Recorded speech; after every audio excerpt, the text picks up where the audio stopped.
الحمدللہ رب العالمین والصلاة والسلام علی سید الانبیاء والمرسلین نبینا محمد وعلی آلہ وصحبہ اجمعین اما بعد رب اشرح لی صدری ویسر لی امری واحلل عقدۃ من لسانی یفقہوا قولی۔ محترم ناظرین کرام، احباب گرامی و دیگر سامعین، میری گفتگو رشید رضا کے بارے میں چل رہی ہے اور مختلف پہلو سے ان کی زندگی کا احاطہ کرنے کی کوشش کی ہے میں نے، خاص طور سے ان مسائل کو لے کر کے جن کے اندر سلفیت سے زبردست ٹکراؤ ہے۔ وہ اس وجہ سے کہ سید رشید رضا کو اخوانیوں نے سلفیت کے امام کے طور پر مشہور کر رکھا ہے کہ مصر کے اندر وہ سلفیت کا ٹھیکیدار تھے اور انہوں نے سلفیت کو مشہور کیا ہے، رائج کیا ہے۔ اس لیے ان کے بارے میں تفصیل سے جاننا ہمارے لیے ضروری تھا، کیونکہ حسن بنا کے یہ استاد تھے اور پھر اس کے بعد حسن بنا نے انہی کے افکار و نظریات کو ان کے استاذین جمال الدین افغانی اور محمد عبدہ کے افکار و نظریات کو انہوں نے عالم اسلامی کے اندر پھیلانے کی کوشش کی،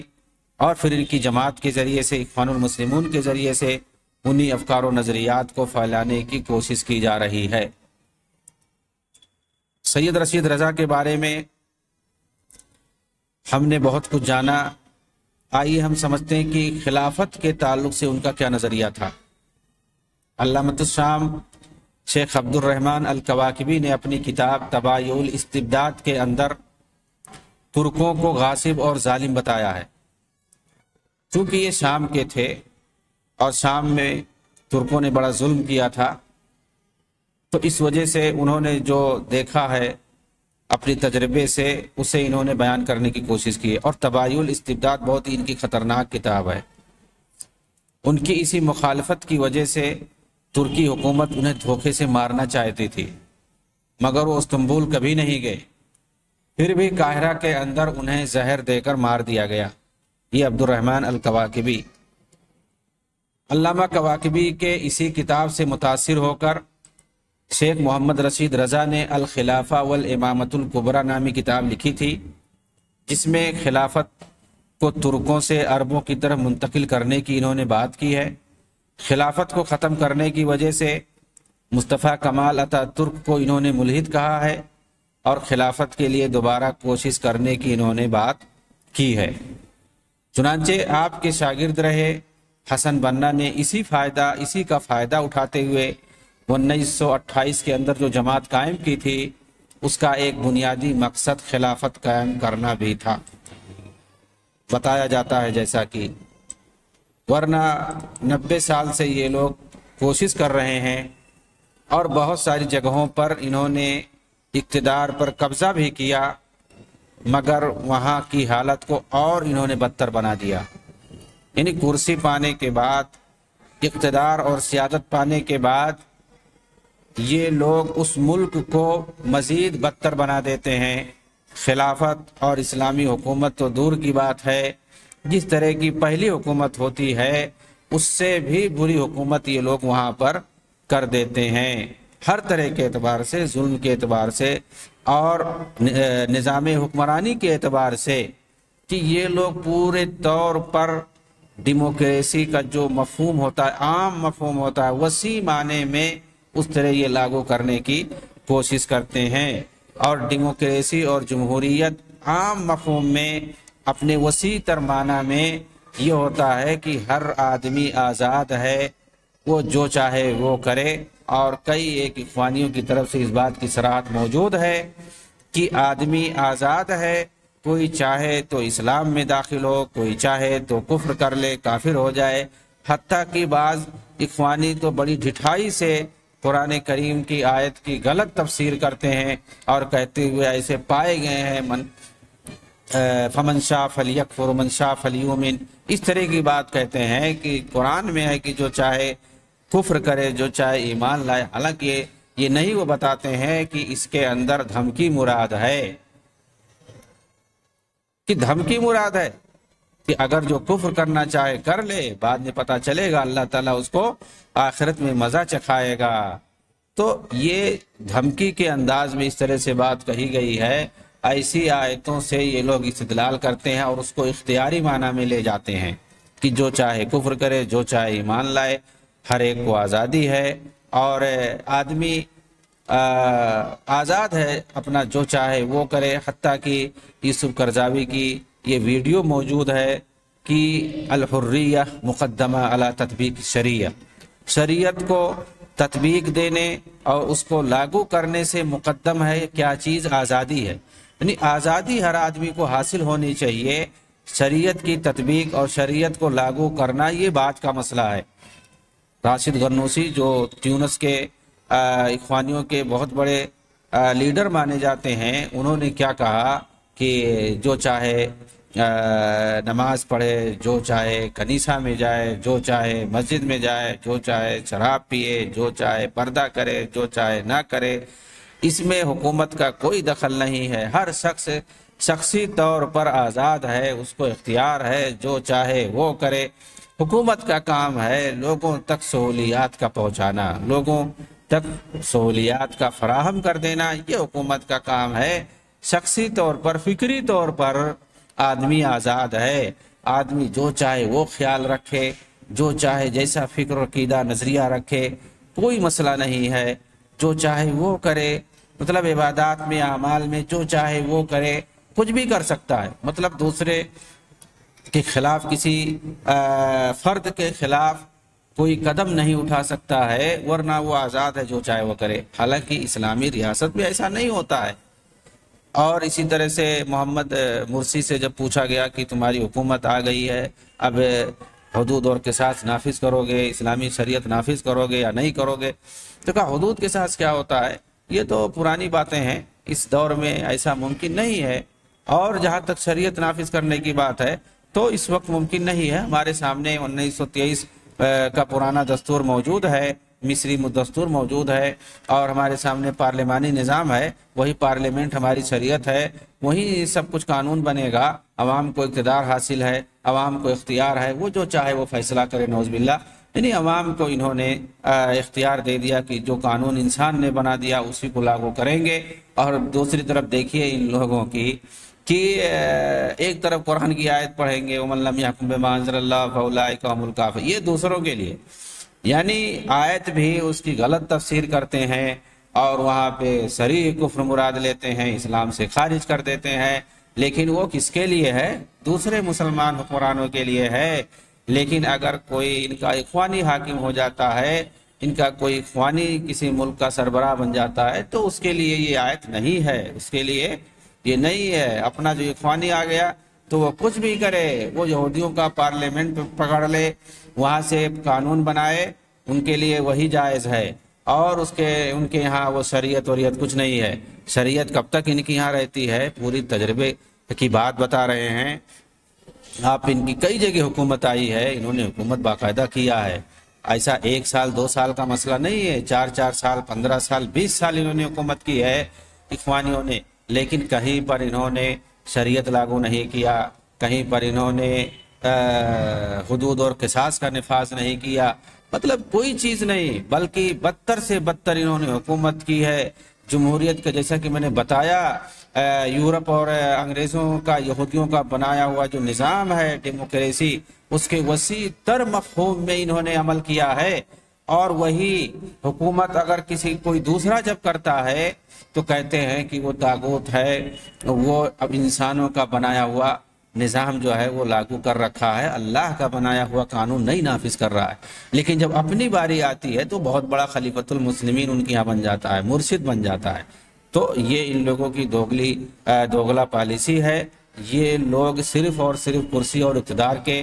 بندے ہیں، ان کو کرسی مل جائے، ان کو اقتدار مل جائے، پھر وہ سب کچھ بھول جاتے ہیں۔ جب تک نہیں ملتی ہے کرسی انہیں، جب تک یہ شریعت کا نام لیتے ہیں، جب تک یہ میڈیا کے اندر، پبلک کے اندر مسحور کرتے ہیں، اسلام کا نام لیتے ہیں، ہاں الحل والاسلام هو الحل، یعنی اسلام ہی حل ہے، اس طرح کا نعرہ یہ لگاتے ہیں۔ اور جیسے ہی کرسی مل جاتی ہے، آپ 2010، 11، 12 یہ واقعات جو ہوئے ہیں عربوں کے اندر، آپ اس وقت کے اخبار پڑھ لیں تو سمجھ میں آ جائے گا کہ یہ کس طرح سے نعرے لگاتے تھے ملکوں کے اندر، ہم یہ کر ڈالیں گے، ہم وہ کر ڈالیں گے، یہ سب طاغوتی نظام ہے، سب کو اکھاڑ پھینکیں گے اور ہم حکومت قائم کریں گے تو ایسا کر دیں گے، ویسا کر دیں گے۔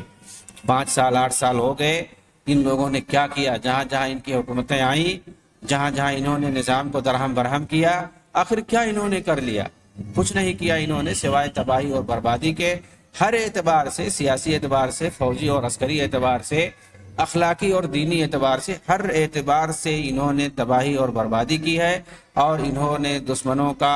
اعداء اسلام کا اعلی کار بن کر کے مسلمانوں کے لیے تباہی کا باعث بنے ہیں۔ اللہ تعالی ہمیں ان کی جو ہے کارستانیوں سے محفوظ رکھے۔ اور آگے جو ہے ہمیں رشید رضا کے بارے میں، جن کو بہت بڑا سلفی عالم بتانے کی کوشش کی جاتی ہے، ان کے بارے میں ہم بتاتے ہیں، ان کے بارے میں، اور اسی طرح سے محمد ابدار جمال الدین افغانی کے بارے میں، اور پھر اس کے بعد ان تینوں سے حسن بننا کا کیا تعلق رہا ہے، قلبی تعلق، سیاسی تعلق، دینی تعلق، اخلاقی تعلق، کس طرح سے انہوں نے ان ارواح ثلاثہ ہم ان کو کہہ سکتے ہیں حسن بننا کے لیے اور اخوانیوں کے لیے، یہ تینوں شخصیتیں، چاہے وہ افغانی کی شخصیت ہو، چاہے وہ محمد ابدہ کی شخصیت ہو یا رشید رضا کی شخصیت ہو، ارواح ثلاثہ کی حیثیت رکھتی ہیں۔ اسی لیے میں نے ہیڈنگ قائم کیا ارواح ثلاثہ اور حسن بننا۔ اخوانیوں کے بہت ہی معتبر عالم اور حسن بننا کے ساتھی محمد غزالی، یہ اپنی کتاب دستور الوحدہ الثقافیہ بین المسلمین، اس کے صفحہ نمبر 9 پر یہ لکھتے ہیں، شیخ محمد غزالی یہ حسن بننا کے بھی ساتھ رہ چکے ہیں، اور یہ جماعت کے اندر بہت بڑے آدمی مانے جاتے تھے، لیکن گستاخی کی وجہ سے ان کو نکال دیا گیا حسن بننا کے زمانے ہی میں، پھر اس کے بعد ان کو لیا گیا۔ بہرحال ان کی وہ وقار دوبارہ نہیں آئی، ان کو بہت ہی ٹرول کیا گیا اخوانیوں کی طرف سے۔ اخوانیوں کے دراصل انہوں نے حسن بننا کے اور ان کے کرتوتوں کے خلاف کچھ لکھ دیا تھا میڈیا میں، اخبارات کے اندر، تو ان کا خوب ٹرول کیا گیا، ان کو کیا کیا کہا گیا آپ سمجھ نہیں سکتے ہیں، لیکن بعد میں ان کو پھر قبول کر لیا گیا۔ ظاہر سی بات ہے، بہت بڑے آدمی تھے، بہت بڑے لکھاڑی تھے، بہت بڑے عالم تھے، اس لیے ان کو پھر قبول کر لیا گیا، لیکن وہ حیثیت ان کی نہیں رہی جو حیثیت اخوانیوں کی یہاں ہوتی ہے۔ ظاہر سی بات ہے ان کے یہاں یہ ہے کہ آدمی ایک دم مطیع فرما بردار ہوتا ہے، ایک دم غلام بن کر کے رہنا چاہیے، جو اعتراض بالکل نہیں کر سکتے ہیں۔ ہم تو سوچتے تھے کہ جو ہے یہ بریلوی ہیں، یہ تبلیغی ہیں، ان کے یہاں کوئی اپنے شیخ کے خلاف، کوئی اپنے امام، اپنے استاذ کے خلاف کوئی کچھ ٹوک نہیں سکتا ہے، کوئی سوال نہیں کر سکتا ہے، کوئی بھی سوال ہو ذہن میں ہو دبا کے رہ جاؤ، ہم سوال نہیں کر سکتے ہیں، اپنے دل کی بات نہیں رکھ سکتے ہیں، یہ ہم سوچتے تھے۔ لیکن جب اخوانیت کے بارے میں نے پڑھا تو دیکھا کہ یہ لوگ کتنے اندھے ہیں، ان کے یہاں تقلید کس طرح سے کوٹ کوٹ کر بھری ہوتی ہے، اور کس قدر یہ اندھے غلام ہوتے ہیں۔ یہ اپنے مرشدوں کے بارے میں، اپنے سربراہوں کے بارے میں ان سے بڑا جو ہوتا ہے، کئی سٹیپ ہوتے ہیں ان کے یہاں، تو اگر ان کا کوئی سینئر ہے، کچھ بھی نہیں یہ لوگ بول سکتے ہیں، نہ اس کو ٹوک سکتے ہیں، نہ اس کو غلط کہہ سکتے ہیں، اس کی غلط باتوں کو یہ لوگ اچھال نہیں سکتے ہیں، اس نے جو برائی کیا ہے، اس نے جو غلط کیا ہے، یہ کچھ نہیں کہہ سکتے ہیں۔ آپ حیران ہو جاؤ گے،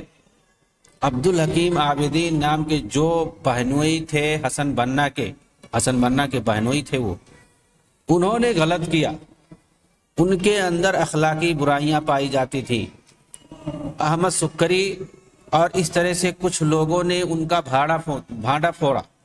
اور بتایا کہ بھائی یہ برائی ان کے یہاں پائی جاتی ہے،